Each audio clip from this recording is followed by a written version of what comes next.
All right, so I hope everyone is audible and yes. Hello, Professor Aurelie. Aurelie. Hi, hello, good afternoon. So we will be having next series of our podcast at Silk Road Revival.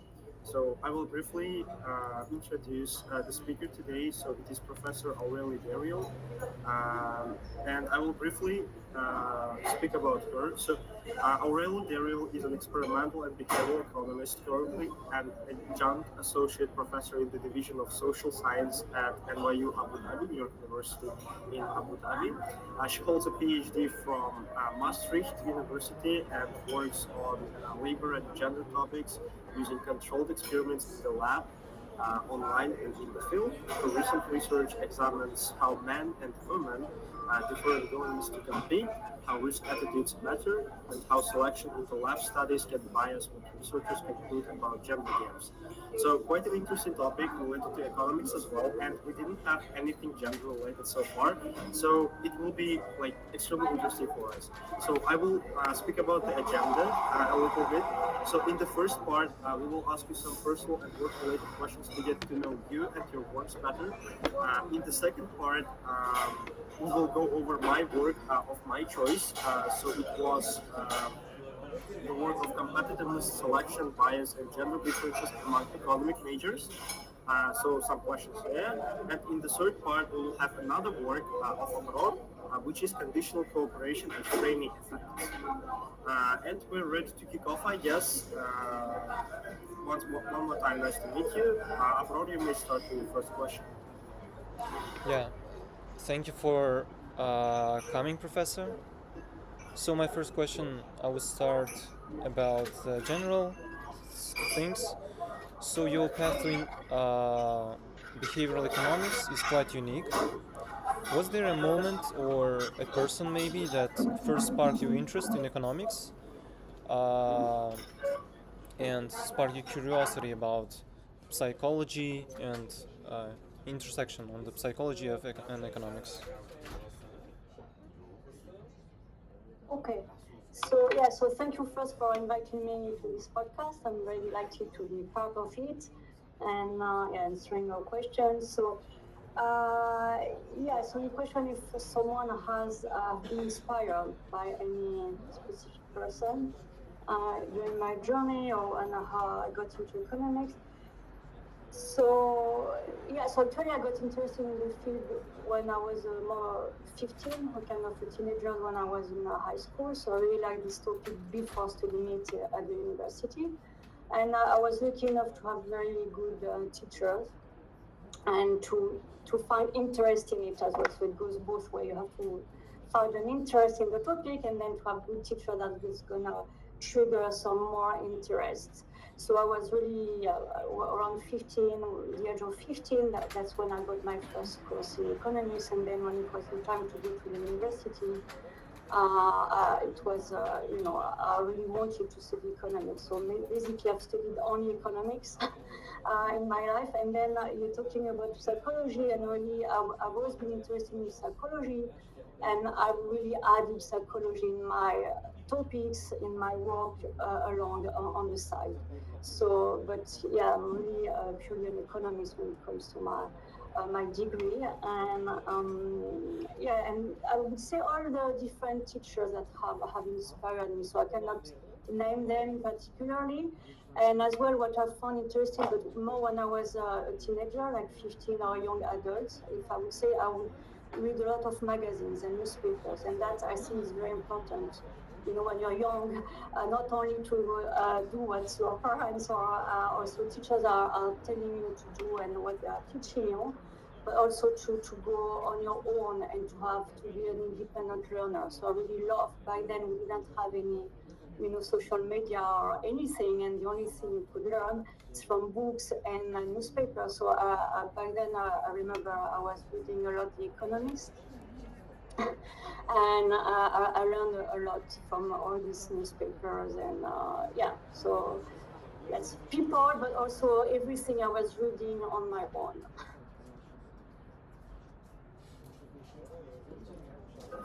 Quite the same by us. Thanks. So, what attracted you to NYU Abu Dhabi, and how has working there shaped your research focus? Oh, very interesting question. So, what attracted me, or it's me and my family, I would say. It was a joint decision within my family, with my husband. So it was an opportunity for us. We really saw it as an opportunity in a growing economy. So back then, when we joined NYU Abu Dhabi, it was still the beginning. So the Department of Social Science was really starting. I mean, I think we were the first to come. I mean, actually, my husband started. He's also an economist, and then I joined with him, and then I started as a research fellow, and then I started teaching, and now actually I have also a new position. I'm going to start a new position now in a few days as a research scientist. So I'm moving a bit within NYU Abu Dhabi between teaching and also doing research. And so it was just the opportunity, and to see the country as a country that's developing a lot economically speaking, and NYU was just a great opportunity. And I have to say that I've learned a lot while being here. With respect to my research, and I've been doing some research on gender as well, and I've been working a bit with, along with other colleagues with the governments. And what I've learned is like to see things from not only the western part of the world, but only from the globally, more globally. So because when you're a student, many are studying in France and in Canada, a bit in US and in Europe. And all the data that you have, all the books that you're reading, again talking about reading and learning, it's a lot from the global north. And being here, I've really learned from the students, and I've learned to read other things and to look at other things that I used to. So that's really very, very interesting because it's very, very diverse. So and that is really, it's great. It's very good being here. Yeah, thanks for the answer. And I would like to ask you about the economics, different fields of it. So you did research on behavioral economics, and as well as gender, economics of gender, and labor economics. How do you think how these areas can connect to each other? Uh, so you're saying about gender economics, behavioral economics, and so, well, I mean, there are different ways they can connect. So, I mean, gender, the economics of gender, it's a specific subtopic. So, the behavioral economics, it's a field. And then, underneath this field, I'm going to look at how people behave when it comes to gender interaction. So, it's like men and women are acting differently. They have different preferences, different behavior, and how can we study this behavior? That's often different whether you are a man or a woman. For instance, as you suggested, research has shown that women compete less than men, and that's with the field of more experiments. So, like we are going to look at that. And that's how everything can be connected. And as well, the methodology that I've been using is the experiments. So I'm using experiments to understand human behavior, and mainly lately men and women, and to what extent they are different. So it's what I'm trying to say, that the difference between the field you are studying, that is behavioral economics, and the tool that you are using, that is like in my case that I'm using experiments to understand human behavior, and in particular gender differences in the human behavior. So yes. I don't know if it makes sense, but yeah. It does. Yeah, pretty much got the idea. But yeah, So yeah, I will be next. So, how do you balance the demands of producing research with the equally big responsibility of teaching undergraduates? What is more important for you, teaching the already known or exploring the unknown? Yeah. So thank you for the question. It's very interesting question. It's the trade-off between everything you have to do professionally at work. As you can see, and I told you before, I started my journey here at NYU Abu Dhabi. I was a research fellow. And actually, then I was not teaching. So the first 4 years I was not teaching. So as you can see, then research was my priority. And then actually I got some of my children here while being in Abu Dhabi. And then on top of that, I had to add another variable that was also, being a mother. And then when I had my kids in Abu Dhabi, 2 of my kids, I said, well, I'm gonna do less research at the moment, even though I was still very active doing research, but I say I'm doing a tiny bit less. And then because I wanted to teach again, because I was missing teaching, and then that's why at some point I was saying a bit less research and a bit more on teaching, and I taught the 3 courses actually in the last 6 years. And now that's why I'm telling you, I told you now I have a new position, I'm a research scientist, and I'm teaching as well. So now I'm trying to find a balance and an equilibrium of 50-50 between teaching, or 60-40 between research and teaching. So that's why it's a very interesting question. And as we can see, it's a trade-off, and as academics, we always need to think about that.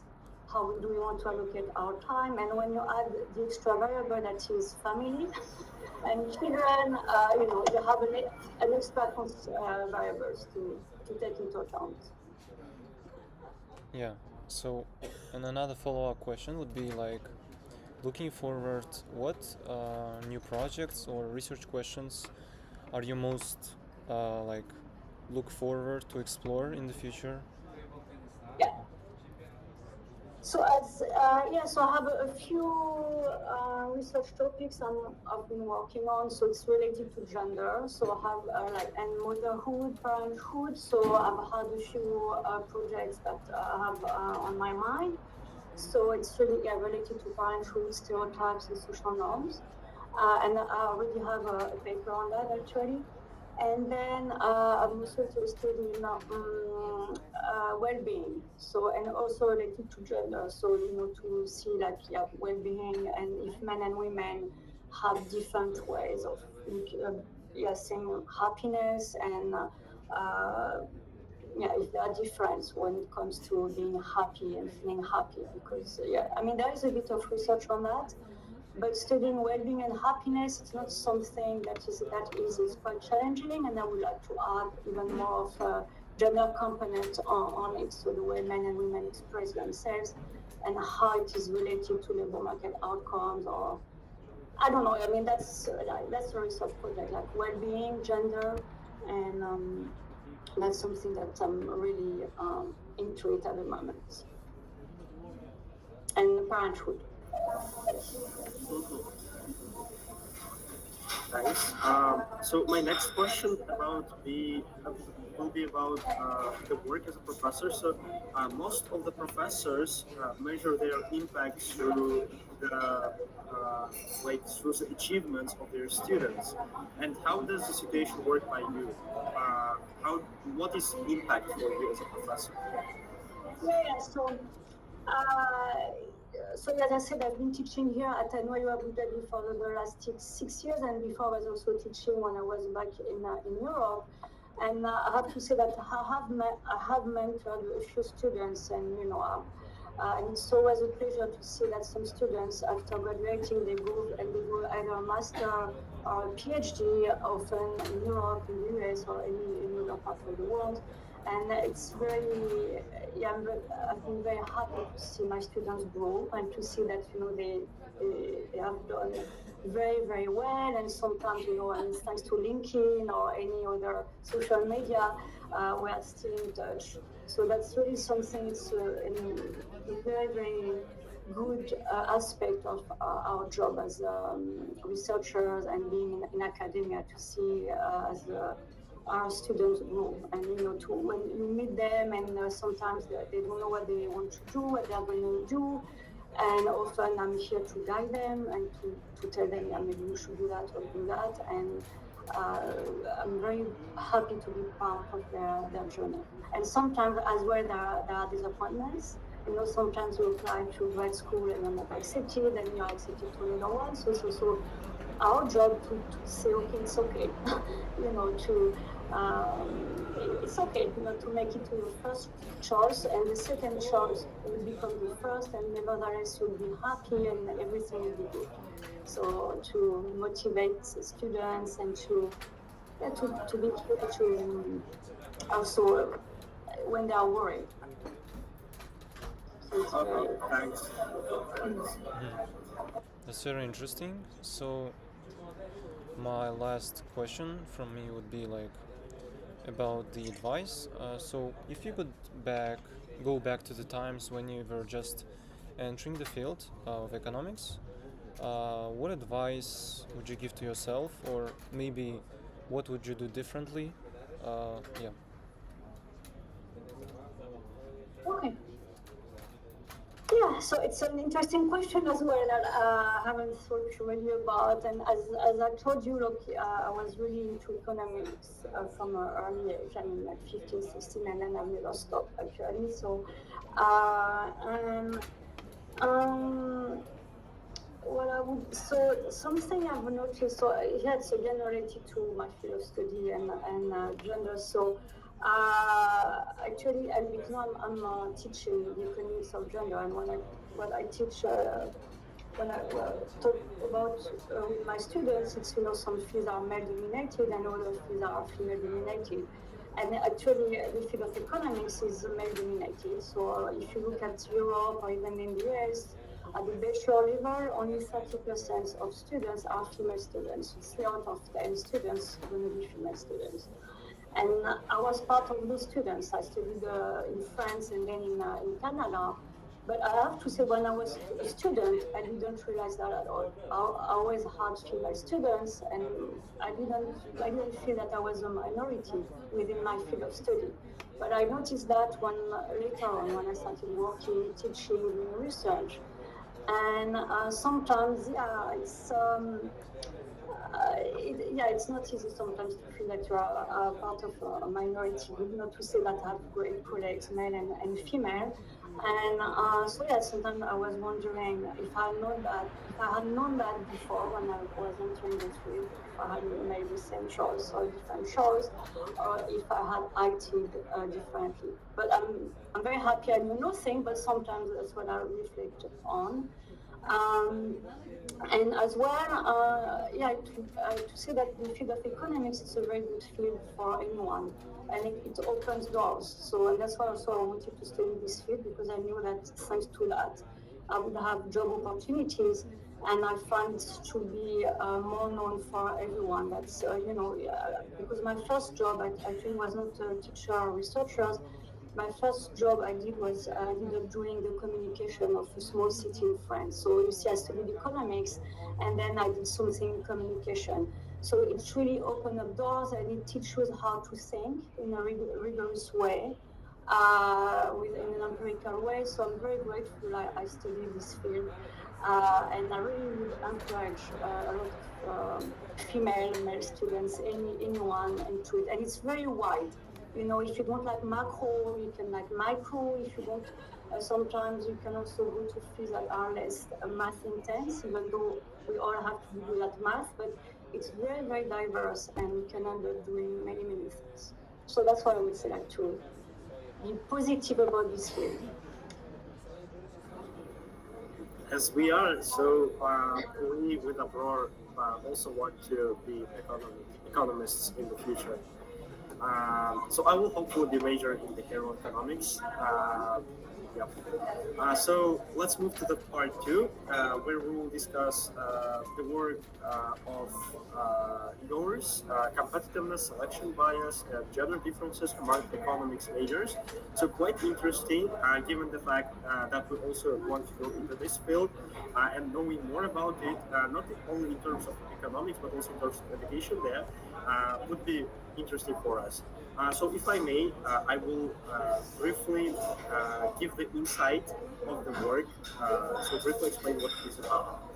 Uh, all right, so this paper was written in 2022 by Professor Dariel, by Professor Niki Foulakis, and Stup. So it asks whether the well-documented male advantage in choosing to compete also holds among economics majors, and whether volunteer lab samples exaggerate the advantage.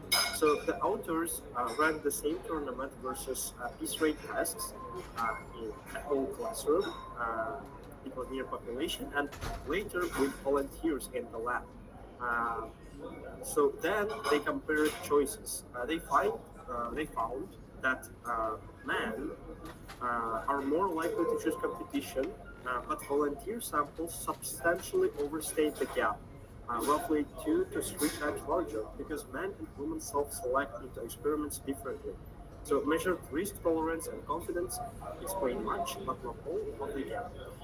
The main takeaway here is that a real gender difference exists, yet lab volunteers make it look much bigger than it is. And I hope I did it good, like presenting the work. And we will go to the first question. So, what first motivated you to investigate competitiveness and gender differences specifically among economics majors? Yeah, so actually, it's twofold. So first, it was an opportunity. You know, often everything is based. A lot of things are based on opportunity. So our colleague Jan Stroop is working in the Netherlands, and he was teaching a course on economics for all these students. So it was an opportunity to study this population.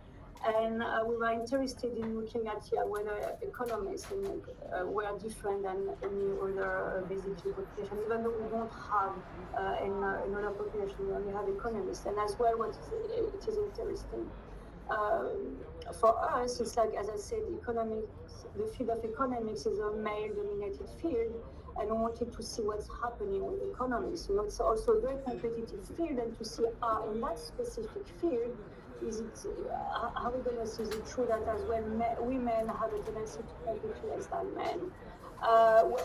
When it comes to this research question. But our first research question was, as you said, as you rightly said, was about selection bias. So in this paper, there are actually two different main topics, main research question, that is selection bias. So that's why we had this opportunity to have economic students and to have them all in the classroom, basically. So it was a mandatory course in the Netherlands, and they didn't have to sign up for an experiment. So hence it was a very, very good background to have for us, to have this course, and to see if you have students that they don't self-select for experiments, but you have them with you in the classroom, they didn't know that they were involved in an experiment. They all came into class, so there were 1,500 students in different rooms, different sessions. They didn't know that there would be an experiment, and we tell them, now you are here, and there are going to be an experiment. So they are here, and they have to be part of the experiment. So, and we wanted to see these people after they will go through basically a lab experiment later on, and those who would go, if they were those who had decided to compete in the class. So there is a bit of methodology in this paper, and that's why the first step, and that's why it was good to have economic students in this classroom. I mean, in this big classroom of 1,500 students divided in a small classroom of 10. And then it was more about the fact that we wanted to understand the behavior of economic students. So it's both a methodological paper and as well more about a paper on economic students and their behavior. So so that's why at first we could have studied that with respect to the selection bias, we could have had the same question with another sample, other students. As well to say that, but why also students? Because of the male-dominated field. Thanks. All right. So This study highlights how volunteer samples can exaggerate gender gaps. For our listeners, could you explain in plain and simple terms what selection bias means and why it matters so much in economic research? Yeah. So first, I wanted to because the paper that you read, the version that you read, is not the latest version. So there is a latest version that we worked on, and that actually we're gonna just submit soon for review. And we say that there was the gender gap was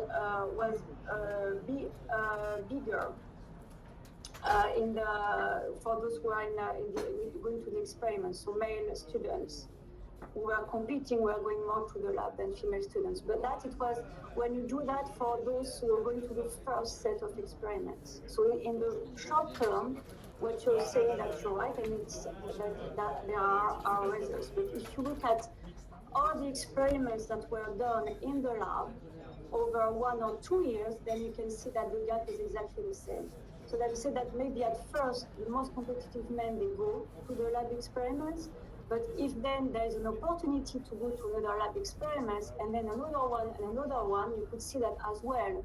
Some competitive women, they're going to be part of they're going to self-select in the lab experiments. So that's why our results have changed slightly now, where we don't only take the first lab experiments that was run, but we will also consider many experiments that were run over over 1 or 2 years. So then I don't remember how many experiments this particular pool of students could take. So just a bit to modify what we said. I mean, that's we do not have the latest version of the paper. So we don't find at the end, when you look at different experiments, that actually we don't find the selection bias. So the gender gap is actually the same. Meaning that as well, some competitive women in the long run, they will be taking part in experiments.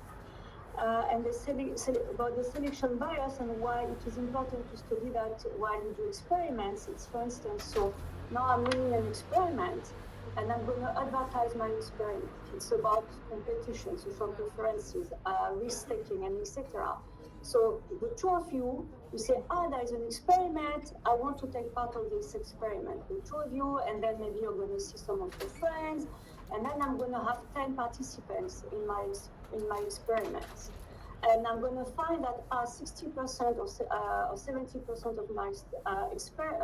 of my participants, they are either taking risks, they are risk-taker, risk-lover, or they are competitive. But it may be that there is a selection bias, because it may be that all the participants that are going to the experiment are competitive. So hence, I just have a selection of a fraction of the population that does not represent the real population. And hence, that's why sometimes to have experiments, when you go to a classroom experiments, when you have many students, where people, they don't self-select to the experiment, it's very important. It removes, it may, or it can remove a bias, and hence you have estimates that are biased. So that's why it's very important to look at the selection bias that you may have sometimes often when you conduct experiments, when you select a subject pool and some participants. So yeah. So that's why, and that's what we are doing in our paper. And at the end, to correct a bit what you said, we don't find actually the selection bias. All right.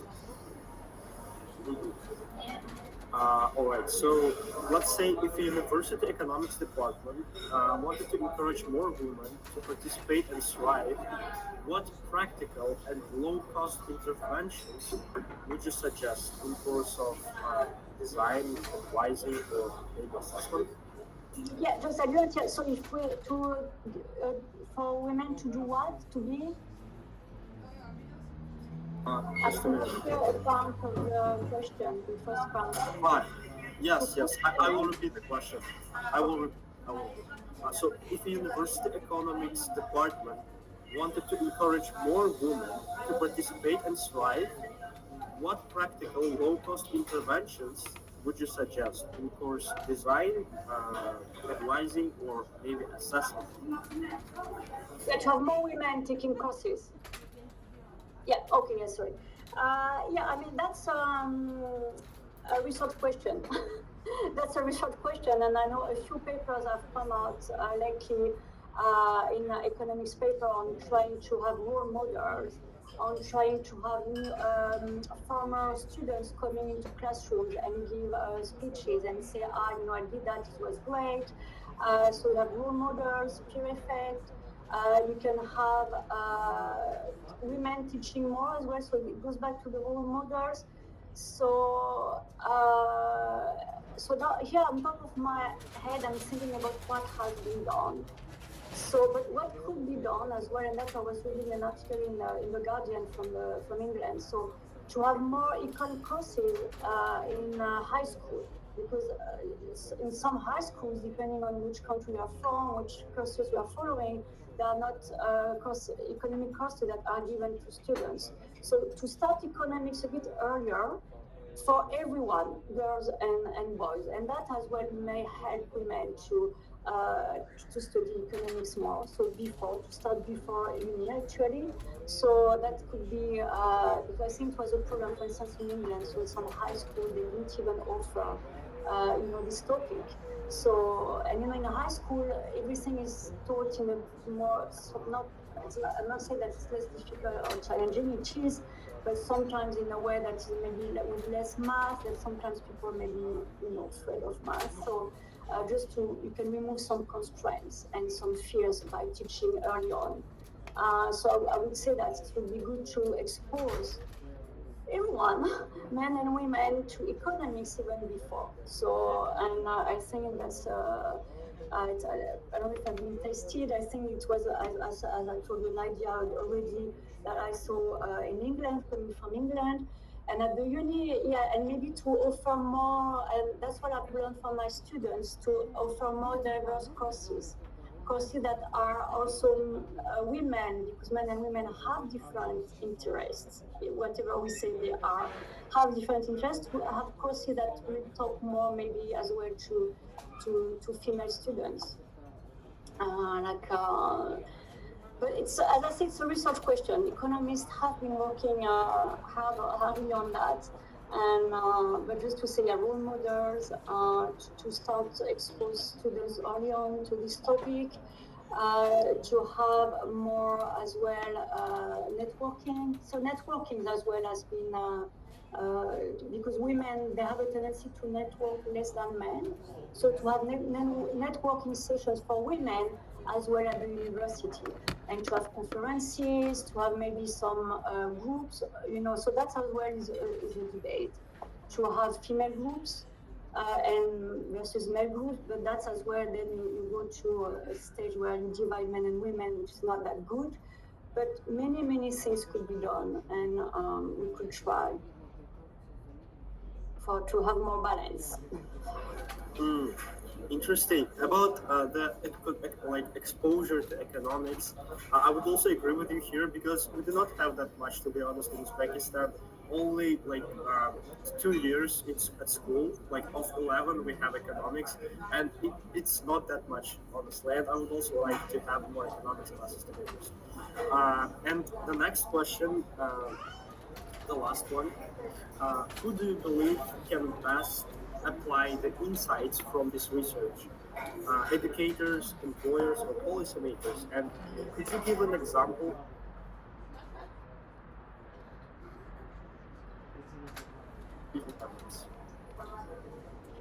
Yeah. So I mean, for the case of economic students too, it's very interesting to see when in this very competitive field, you can see that first, that is very male dominated. Economics is really male dominated. It's the same number as STEM fields, actually even lower. To try to find ways and incentives to have women, to encourage more women studying this field, and as well as we said, to give more information. So that could be a nice experiment. You have a treated group and a control group where you give information on, what, if you study economics, you can have all these type of jobs. that some jobs actually can be suited for both men and women, but maybe even more for women and men, with the hypothesis that the labor market is gender segregated. So even within this field of econ, you can really find, in the future, a job that will be of interest for you. And so it would be very nice to have an intervention to play with the information that you give to students, university students, at the beginning of the year. And again, depending on which country you are from, because in the US, it's a liberal art often, so you can have major, minor. So as well, the goal is what do you want, for instance, in the case of the US, do you want more students to have econ as a major, female students, so as well, that should be also taken into account. But it's really would be to have more exposure, I would say, early on, to give more information about what can you do with an econ degree. And as well to say you can do theory, you can do applied job, you can do experiments. So I think economics is something that often we think about finance and money, but it's not only that. It's much more. If you want to work for governments, it's very good to study economics. And when you say you work for governments, it's you want to improve the well-being of people in your society. And that it's very good to study that. And you can start by studying economics, and then you can study finance, even marketing. So it really opens up doors. And I think maybe people don't know it enough, and even less women than men. So that's what I would say. More information and more exposure. Thanks a lot. Thanks for the insights a lot. So this was the end of the discussion of my work. Now we'll move to Amrok's. Yeah. So I would like to talk about your different paper, which is called Conditional Cooperation and Framing Effects. So if very briefly, I would like to talk about it to our audience. So your paper basically explores the concept which is called conditional cooperation, and your main argument in the paper is basically whether the person is willing to contribute depending on the other person. So you look out for 3 types or 4 types of people, like free riders, conditional cooperators, and unconditional cooperators. And your main argument here is that the framing very matters, and you basically argue that the way you ask questions and the way you set up the experiment is really crucial for the result. And my first question would be here that in this study you show that even if the framing changes, people's responses still help predict the human behavior. And here the question arises that could you walk us through how that works in very simple words, in very simple terms? So what you mean that so the actual behavior or the preferences? Talk about how framing could impact the results, for example. Okay, so thank you for referring to this paper. Actually, it was a paper that I wrote, it was part of my PhD, so many years ago, so myself, I need to go back to it. Framing is something that is done a lot in psychology as well. So here you were asking me at the beginning of our conversation about, to link economics and what I've been doing so far with some tools from psychologists and what psychologists are doing. And psychologists have been using these framing effects a lot. So you just change something tiny in the way things are presented, and behavior are going to change. And what economists are usually saying from a theoretical point of view, if the incentives don't change, even though you change the framing, the behavior should not change. Because we are rational, we want to maximize utility, and we know the rules of the game. So if the incentives are the same, it doesn't matter the way things are presented, we will behave the same way. But here, when we add a bit the tools from basic more psychologists, you can see that here in my experiments, actually, the incentives are exactly the same. Everything is the same. The only thing that changes is the way. The table is a table, and for each number, you need to see how many tokens you're going to contribute to the group. It's a pretty big game, so for those who know. So you can see that the way things are presented, you will have maybe more free-riders, people that they don't want to contribute to the public good. They're going to contribute less because things are presented in a different way. So for economists, it's not something, it goes against the theory that says, well, if someone is a free-rider, so free-rider, you're not going to contribute anything to the public good. You want to have the benefits of the public good, but you don't contribute anything. That's a free rider. It doesn't matter the way things are framed, in a negative way, in a positive way, in a way that's going to make you feel guilty or more pro-social. And here I'm just saying that, well, actually, someone that is free riding in one context, maybe in another context, will not free ride. So that's what I say, and nevertheless, that can also predict behavior. So that's why it was quite interesting to study that, to say that sometimes a free rider in one instance might not be a free rider in another instance. And here we are talking about preferences as well, and hence sometimes it's very difficult to know what preferences of people are if they are changing like that so easily. Because in the table I have, what you're supposed to get is the preferences for being conditional cooperators or a free rider. Yeah, so does it make sense? Yes. I pretty much understood what you said. So we are much more dependent on the context than we should be, actually, according to economists. If we are really purely rational, we should not be affected by all these changes. And that's called, basically, we're also bounded rational.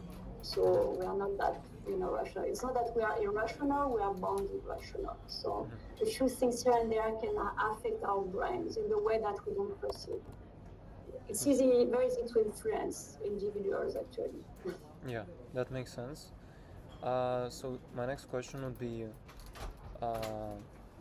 how does this paper change the way you look at the cooperation in our everyday life?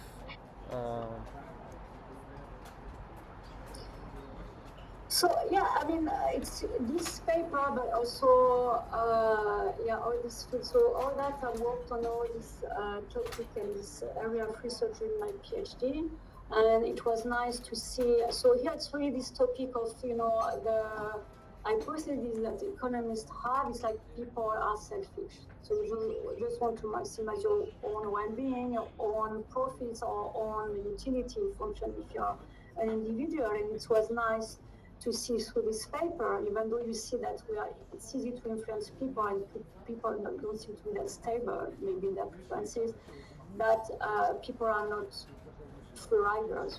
If I have someone else that is nice in front of me, I'm also going to be nice. So it really shows us, and what we learn and what I've learned in this research is that, well, wait a minute, what I was taught going back to when I was 15, 16, and all these hypotheses, Homo economicus, that people are selfish. Well, actually, no, they have social preferences. Individuals exhibit social preferences, and that's what I see and I show in this paper. Even though the way we test that, it's maybe sensitive as well. So it's sometimes not too easy to measure to what extent people are selfish or not. That's also a takeaway from this paper. It's something very difficult to measure. What is selfishness? How can we say that someone is selfish? So that's a way to measure it through public goods game and etc. But it's very nice to for a human and researchers to say that well, actually people are not that selfish. You're going to be selfish if maybe everyone around you is selfish because you don't have the choice. So you see, and that's why you're a conditional cooperator. So if everyone is selfish around you, you will be selfish. But if everyone is very good, you're going to also be good. So that's how you maximize your utility function by adding people in your utility function. You're not the only one. So it's very nice to work on this field of research on social preferences to see that people are not genuinely selfish. Yeah, that's And right. they will not free ride just because they want to free ride. If you free ride, it's because maybe there is something behind. Yeah. Thanks for the answer. So here is another question. In this paper, particular, and in other papers that you did, how do you balance the technical rigor of experiments and the willingness to ask different social, meaningful questions? Because the experiments require very technical knowledge and experiments, yeah. Uh, yes, so let me think just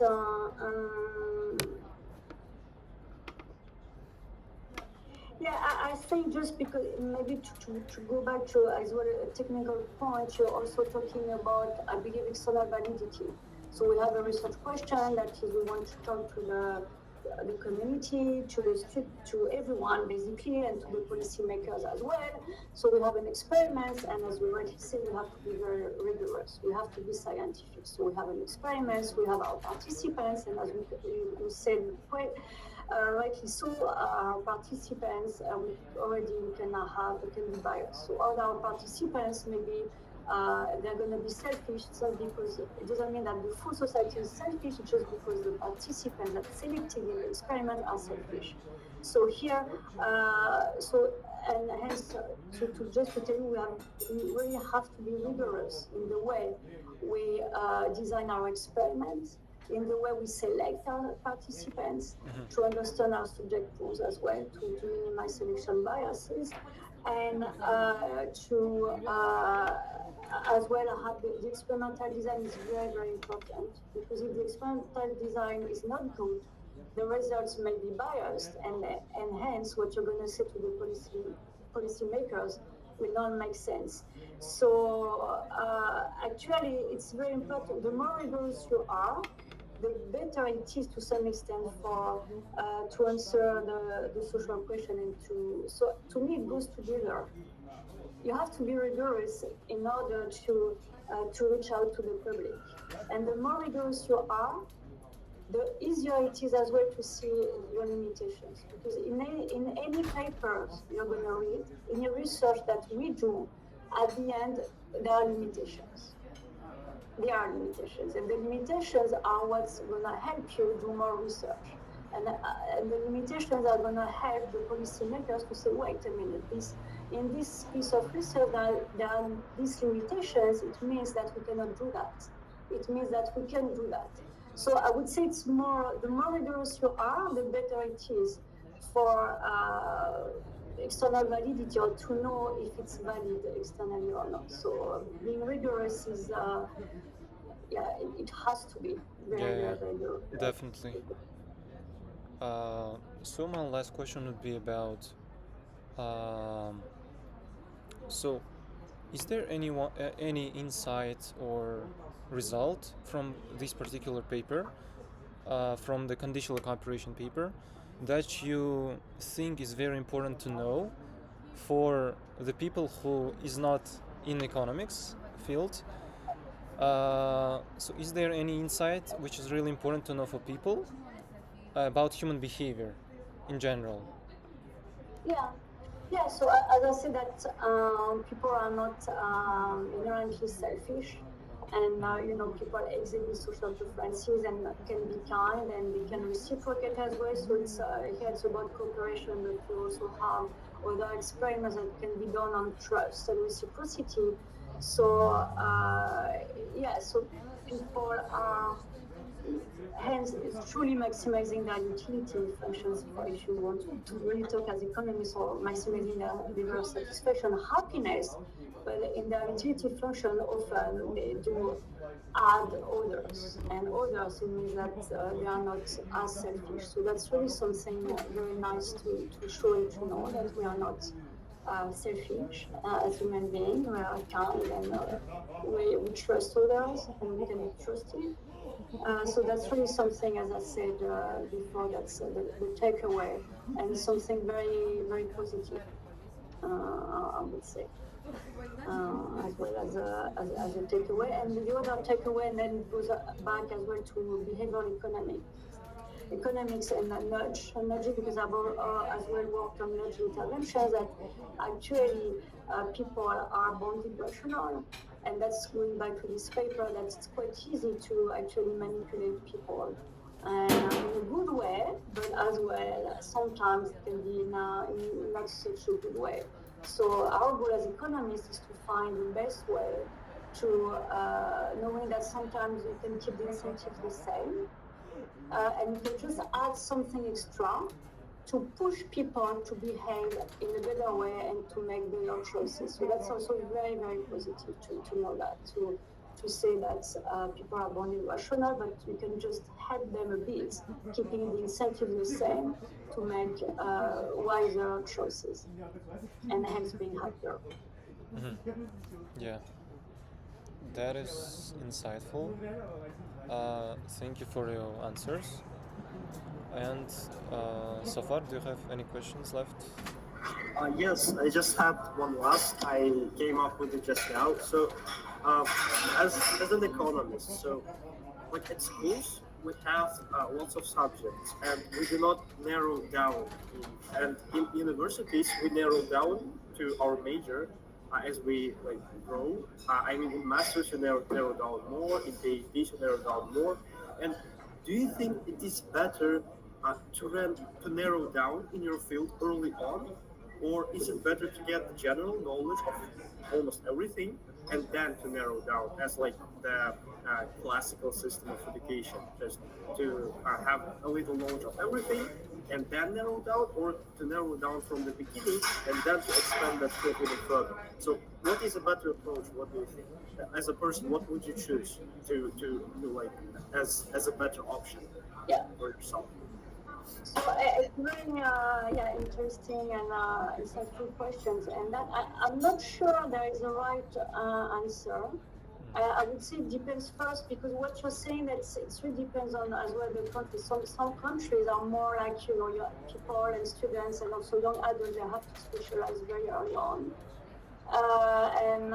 Even when you go to the university, and even before you choose your topics, and you already specialize. And the goal is to say, like, well, it's very important to specialize, to have an expertise on your own, and then you maximize your labor market outcomes, and you have your job, and you're really specific. In other countries or other ways of teaching and learning, as you say, it's more, you start being general, and more at the master level, even PhD, you really start specializing. And me, I was more coming from, actually, I was more the way like you specialize early on. And when you go to the university, for instance, I told you, I only studied economics, and I didn't even have to choose a major or minor. I didn't follow the US, for instance, curriculum. From what I know, and at the end, I diversified after much later in my life. And as I told you, before working in academia, I worked for 4 years for the French government. So at some point, I diversified myself, and I worked in communication, even though I didn't study communication. I think both ways, are good actually. There are cons and pros in both ways, and it's up to us to be flexible enough, depending on where we're gonna end up, to adjust. that's the truth. It's us as individuals to adjust to what the society gives us. And I'm from more this specializing area, but if I was coming from another country, another institution, that would have been different, and maybe the outcome would have been exactly the same. So I think in both cases, there are benefits, maybe things that are a bit challenging, but the outcome may be as good. So that's why I cannot say I prefer one or the other. So it's just, and the human being is very clever to adjust to the context and what life gives us. Interesting. So- Thank you. What do you think about our agenda? Like the last question. So, did you like it? I mean, first part with like work-related and personal questions, and then two parts with like focusing on two specific research papers. Do you like it, or like, do you have ideas maybe on how to make it better and more insightful? Yeah. No, I think I really like your structure. Actually, I watched as well the other podcast that you gave as well earlier during the afternoon, so I was a bit ready for some more questions.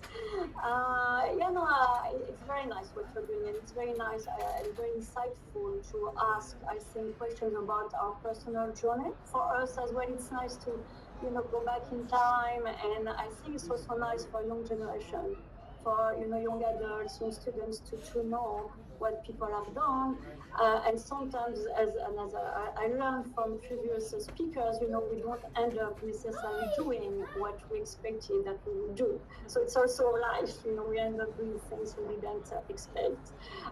So from some previous guest speakers that you had, so it's very nice and comforting for young adults to say that it's okay at some point if you don't know what you want to do yet, and life is full of surprises. So it's very nice, and I think to have these questions for us and also for the listeners. And then it's very nice to focus on two papers, but maybe you can have also an extra question on which because for instance the first paper you mentioned on framing, the framing conditional cooperators, it was one of my first articles, and it was, I won't say it's my strongest paper, the one I like the most, but even though, so when I reflect on it, I really say, it's not that bad. So maybe to ask as well, which paper do you like the most of the one you've worked on? Or which one, so because maybe I could have talked about a paper that you didn't mention, and then bring something more from what I really loved doing in my research. But just as an aside, which, if there is a study that stands out for you that you worked on, which one would that be? And it can be the one that you mentioned and say, actually there's one that you didn't mention, and this one was really, really interesting. Just, But otherwise, it's very nice. Thank you so much. Very, very nice. Thanks a lot to you too. We will take it into account. So Definitely. basically, we will ask the professors what paper they most like. Thanks a lot. And overall, Professor Dariel, thanks a lot for the podcast. We truly liked it, and our audience will like it too. Thanks a lot for your time. We do appreciate your participation in this. Thank you. Thank you so much. Thank you so much for the initiative.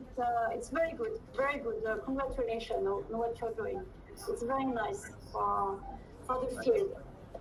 So good luck with everything.